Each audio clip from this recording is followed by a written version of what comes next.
बीड जिल्ह्यातील मस्साजोगचे सरपंच स्वर्गीय संतोष देशमुख यांच्या मुलासह पुतण्याचा सैनिक शाळेत आज प्रवेश झालाय। सांगली जिल्ह्यातील रेटरे धरण येथील सैनिकी शाळेमध्ये आज प्रवेश पार पडला।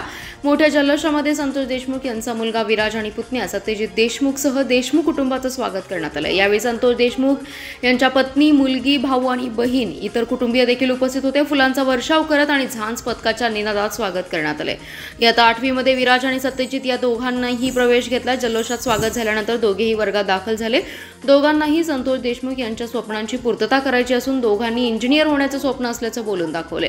स्वर्गीय संतोष देशमुख यांच्या खुनानंतर त्यांच्या मुलांच्या शिक्षणाची जबाबदारी मुख्यमंत्री देवेंद्र फडणवीस यांनी स्वीकारली होती। त्यानुसार संतोष देशमुख यांचे चिरंजीव विराज आणि धनंजय देशमुख यांचे चिरंजीव सत्यजित या दोघांना सैनिक स्कूलमध्ये प्रवेश देण्यात आला। खानापूर तालुक्यातील भाळवणी परिसरातील घोलमळा येथे आज शुक्रवारी दुपारी शेतकऱ्याच्या समोर एक भला मोठा बिबट्या आल्याने मोठी खळबळ उडाली। परंतु घोलमळा रस्त्यालगत विहिरीजवळ बिबट्या मृत अवस्थेत सापडल्याने नागरिकांनी घटनास्थळी मोठी गर्दी केली। भाळवणी परिसरातील घोलमळा येथे आपल्या शेतात मोटर चालू करण्यासाठी गेलेल्या संभाजी धनवडे यांना विहिरी शेजारी झोपलेल्या अवस्थेत बिबट्या दिसून आला। यावेळी बिबट्या पाहून घाबरलेल्या शेतकरी संभाजी धनवडे यांनी घटनास्थळावरून धाव घेऊन तातडीने ग्रामस्थांना पाचारण केलं। यानंतर ग्रामस्थांनी घटनास्थळी मोठी गर्दी केली, परंतु बिबट्याची कोणतीही हालचाल होत नसल्याचं पाहून ग्रामस्थांनी जवळ जाऊन पाहिले असता सदर बिबट्या हा मृत असल्याचं लक्षात आलं। त्यानंतर ग्रामस्थांनी तातडीने वन विभागाच्या अधिकाऱ्यांना याबाबतची माहिती दिली। यानंतर वन विभागाच्या अधिकाऱ्यांनी तातडीने घटनास्थळी धाव घेऊन पाहणी करून पंचनामा केला। मृत अवस्थेत सापडलेला बिबट्या हा 3.5 वर्ष पूर्ण वाढ झालेला नर बिबट्या असून त्याच्या अंगावर 2-3 ठिकाणी जखम असल्याचं निदर्शनास आले। मृत बिबट्या पाहण्यासाठी ग्रामस्थांनी आणि बघ्यांनी घटनास्थळी मोठी गर्दी केली होती।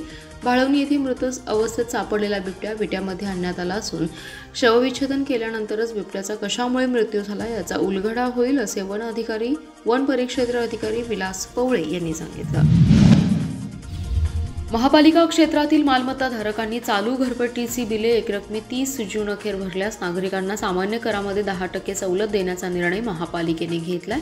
यासाठी शनिवार, रविवार व सुट्टीच्या दिवशी महापालिकेची कर भरणा कार्यालये सुरू राहतील। आज अखेर 27,561 जणांनी याचा लाभ घेतला असल्याची माहिती सहाय्यक आयुक्त आकाश डोईफोडे यांनी केली आहे। याबाबत त्यांनी प्रसिद्धी पत्र दिलेलं आहे। त्यात म्हटलंय की गेल्या वर्षी देखील महापालिकेने ही योजना सुरू केली होती, याला चांगला प्रतिसाद मिळाला होता। महापालिका क्षेत्रातील मालमत्ताधारकांना घरपट्टीची बिले दिली आहेत। मालमत्ताधारकांनी घरपट्टी बिलाची संपूर्ण रक्कम दिनांक 30 जूनपर्यंत भरली तर त्यांना 10% सवलत दिली जाणार आहे। तसेच debit card, credit card, UPI आणि ऑनलाईन स्वरूपात बिले भरण्याची सोय महापालिकेकडून केली आहे।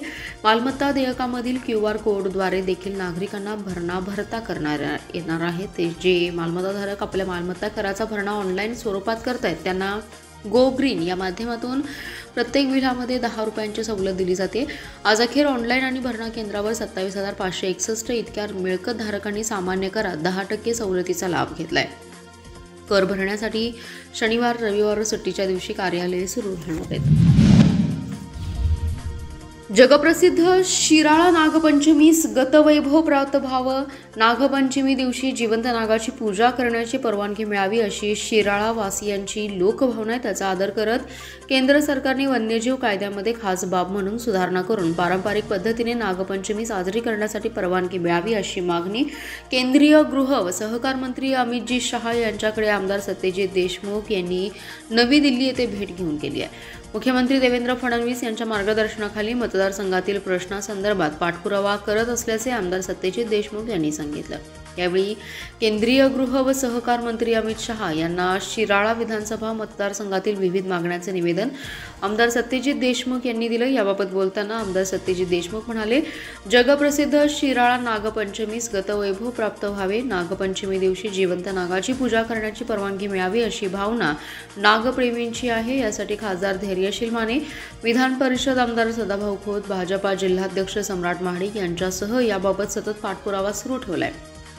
लोकभावनेचा आदर करत केंद्र सरकारने वन्यजीव कायद्यामध्ये खास बाब म्हणून सुधारणा करावी, नागपंचमी साजरी करण्यासाठी प्रयत्न करावा। घटनेने दिलेल्या मूलभूत अधिकारानुसार प्रत्येकाला धर्म, त्याच्या रूढी परंपरा, धार्मिक कार्य पालन करण्याचा अधिकार आहे। त्या माध्यमातून नागपंचमी ही हिंदू धर्म, रूढी परंपरा, आचरण प्रमाणे साजरी करून मूलभूत अधिकार जपावे अशी विनंती केली। जिल्हा बँकेच्या गारडी येथील शाखेत शासकीय अनुदान व व्याजात तब्बल 30 लाख रुपयांचा अपहार उघडकीस आला। या प्रकरणी शाखा अधिकारी रघुनाथ यादव यांना निलंबित करण्यात आले। या अपहारात शाखेतील सेवानिवृत्त कर्मचारी धनराज निकम यांचाही सहभाग असल्याचे उघड झाले। याबाबतची चौकशी सुरू असून त्याच्या अहवालानंतर दोघांवरही फौजदारी कारवाई करणार असल्याचे मुख्य कार्यकारी अधिकारी शिवाजीराव वाघ यांनी सांगितले। जिल्हा बँकेत शासकीय अनुदानात घोटाळा झाल्याचे प्रकार मागील काही महिन्यांपासून उघडकीस येत आहेत। गेल्या 8 ते 10 वर्षातील हे घोटाळे आहेत। शासनाचे व बँकेचे अधिकारी संयुक्तपणे सर्व शाखांची तपासणी करत आहेत। त्यात हे घोटाळ्याचे प्रकार उघडकीस येत आहेत। अतिवृष्टी, दुष्काळ व अन्य नैसर्गिक आपत्तीतील नुकसानग्रस्त शेतकऱ्यांसाठी शासनाने दिलेली मदत, अनुदान संबंधित शेतकऱ्यांच्या जिल्हा बँकेतील खात्यावर जमा होते। काही शेतकऱ्यांची तांत्रिक कारणांमुळे तसेच बँक खाते नसणे व अन्य कारणांमुळे ही मदत बँकेतच पडून राहते। अशा रकमेवर कर्मचाऱ्यांनी संगणमताने डल्ला मारल्याचे उघड होते। गारडी शाखेत शासकीय अनुदान व व्याज रकमेत 30 लाखाचा घोटाळा झालाय। शाखाधिकारी रघुनाथ यादव यांनी व या शाखेतील सेवानिवृत्त शाखाधिकारी धनराज निकम यांनी संगणमताने हा घोटाळा केल्याचे उघड झाले। निकम हे 2 वर्षांपूर्वी निवृत्ती झालेत। निकम शाखाधिकारी म्हणून कार्यरत असताना यादव त्यावेळी लिपिक होते। या दोघांनी शासकीय अनुदान व बँक व्याजाच्या रकमेत अपहार केल्याचे प्राथमिक चौकशीत निष्पन्न झाले। जत तालुक्यातील माडग्याळ येथे नवीन उपडाकघरचं उद्घाटन आमदार गोपीचंद पडळकर यांच्या शुभ हस्ते करण्यात आलं। डाकघरच्या आधुनिक सुविधांमुळे ग्रामीण भागातील विकासास चालना मिळेल असा विश्वास आमदार पडळकर यांनी व्यक्त केलाय। तसेच आमदार पडळकर यांनी डाकघरमध्ये प्रथम स्वतःचे नवीन खाते काढलं। माडग्याळ येथे पूर्वी डाकघराची शाखा होती। डाक संबंधीची सर्व कामे होत नसत, त्यासाठी उमदी किंवा जतला जावं लागत असे। आता माडग्याळ येथे नवीन डाकघर झाल्याने नागरिकांना सोयीचं झाले। डाकघर या शाखेचा पूर्वी माडग्याळला ग्रामीण पिनकोड होता, त्यामध्ये बदल करून नवीन पिनकोड 416429 हा कार्यान्वित केला आहे। त्यामुळे माडग्याळ आणि आसपासच्या परिसरातील नागरिकांना सर्व प्रकारची कामे जलदरित्या होण्यास मदत होणार आहे। माडग्याळ येथे नवीन डाकघर सुरू झाल्याने नागरिकांनी आनंद व्यक्त केलाय। या उद्घाटन प्रसंगी माडग्याळच्या लोकनियुक्त सरपंच सवनिता महादेव माळी, उपसरपंच बाळासो सावंत, डॉक्टर रवींद्र आरळी, विठ्ठल बापू निकम, डॉक्टर सार्थक हिट्टी, शिवानंद हाके, बसवराज वालिकार, ग्रामपंचायत सदस्य, अनेक पक्षाचे पदाधिकारी आणि नागरिक, युवक मोठ्या संख्येने उपस्थित। खानापूर तालुक्यातील वलखड येथील राजाराम यशवंत जगदाळे यांच्या शेतातील गोठ्यातून 23 मार्च सायंकाळी ते 24 मार्च 2025 रोजी मध्यरात्रीच्या सुमारास तब्बल 6 म्हशी चोरीला गेल्याबाबत विटा पोलीस ठाण्यात गुन्हा दाखल करण्यात आला होता। या प्रकरणी पोलिसांनी रेकॉर्डवरील सराईत गुन्हेगार सागर जालिंदर पाटोळे याच्या मुसक्या आवळल्या असून त्यास गजाआड केले। याची माहिती पोलीस निरीक्षक धनंजय फडतरे यांनी दिली आहे। वलखड येथील राहुल महादेव मदने यांनी या चोरी प्रकारानंतर फिर्याद देऊन विविध प्रकारच्या 1,55,000 रुपयांच्या 6 म्हशी चोरीला गेल्याबाबत फिर्याद दिली होती। यानंतर या चोरीच्या गुन्ह्याच्या तपासाच्या अनुषंगाने विटा पोलीस ठाण्याचे पोलीस निरीक्षक धनंजय फडतरे यांनी गुन्हे प्रकटीकरण पथकास याबाबत तातडीने यंत्रणा लावण्याच्या सूचना दिल्या। त्यानुसार गुन्हे प्रकटीकरण पथकामधील पोलीस कर्मचारी महेश देशमुख यांनी वेजेगाव येथील रेकॉर्डवरील सराईत आरोपी सागर पाटोळे यांनी वलखड येथील म्हशी चोरी केल्या आहेत व तो चिकलहोळ फाटा येथे फिरत असल्याची टीप मिळाली। त्यानंतर गुन्हे प्रकटीकरण पथकामधील अंमलदार यांनी आरोपीच्या मागे सापळा लावून त्यास ताब्यात घेतलं। यानंतर आरोपीकडून चौकशी केली असता त्याने आरोपीने आपलं नाव सागर जालिंदर पाटोळे असं सांगितलं। यानंतर सागर पाटोळे याला ताब्यात घेऊन पोलिसांनी कसून चौकशी केली असता सागर पाटोळे यांनी वलखड येथील राजाराम यशवंत जगदाळे त्यांच्या शेतातील गोठ्यातून म्हशी चोरी केल्याबाबत कबुली दिली। या चोरी प्रकरणी आरोपी सागर पाटोळेसोबत आणखीन एक अल्पवयीन मुलगा असून त्या पोलिसांना आढळून आला। यानंतर पोलिसांनी चोरी केलेल्या म्हशी ताब्यात घेऊन त्या 6 म्हशी मूळ मालकाला परत दिल्या। सांगली शहरातील एका परिसरात राहणाऱ्या डॉक्टर तरुणीला मॅट्रिमोनियल साईटवरून ओळख वाढवून विश्वास संपादन करत तब्बल 4,70,000 गंडा घातल्याचा प्रकार उघडकीस आलाय। सदर फसवणुकीची घटना ही ऑक्टोबर 2024 ते नोव्हेंबर 2024 या कालावधीत घडली। या प्रकरणी डॉक्टर मृणाल गौतम खांडेकर यांनी विश्रामबाग पोलीस ठाण्यात फिर्याद दिली। तरुणीच्या फिर्यादीवरून पोलिसांनी दालजी हकुई या अज्ञातावर गुन्हा दाखल केलाय। फिर्यादी डॉक्टर मृणाल खांडेकर या डॉक्टर असून ते आपल्या कुटुंबियांसह विश्रामबाग परिसरात राहतात। मृणाल खांडेकर यांनी शादी.com या मॅट्रिमोनियल साईटवर नोंदणी केली होती। या मॅट्रिमोनियल साईटवरील बुद्धिस्ट शादी या मोबाईल ॲप्लिकेशनमध्ये संशयित दालजी हाकुई या नावाने प्रोफाईल तयार करून खांडेकर यांच्याशी संपर्क साधला।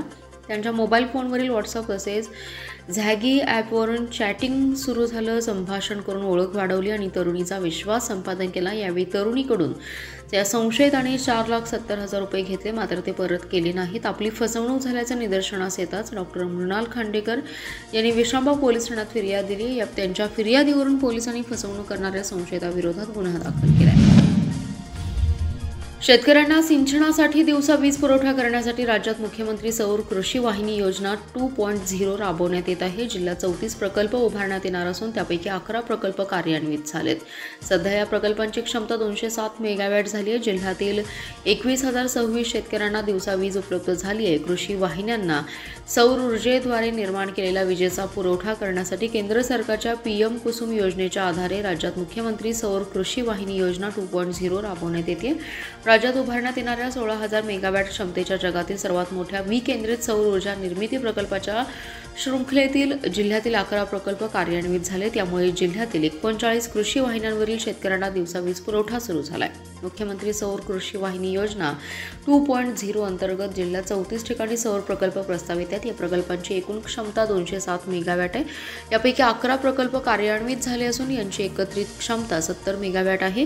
वीज ग्राहक व शेतकरी या सर्वांसाठी सौर ऊर्जा प्रकल्प हे फायद्याचे असून यामुळे शेतीकरता दिवसा वीज मिळणार आहे. कमी दाबाच्या तक्रारी देखील दूर होणार आहेत. या योजनेमुळे स्थानिक पातळीवर रोजगार निर्मितीसह चालना मिळणार आहे. या प्रकल्पामुळे येत्या काही वर्षात विजेचे दर कमी होण्यासही हातभार लागणार आहे. दोन्ही जिल्ह्यातील जास्तीत जास्त ग्रामपंचायतींनी या पर्यावरणपूरक विकास कामात आपला सहभाग नोंदवावा. तसेच उपलब्ध असलेल्या जागांवर सौर प्रकल्प उभारण्यासाठी येणाऱ्या अडचणी दूर करून महावितरणाला सहकार्य करावं असं आवाहन मुख्य अभियंता स्वप्नील काटकर यांनी केलं आहे.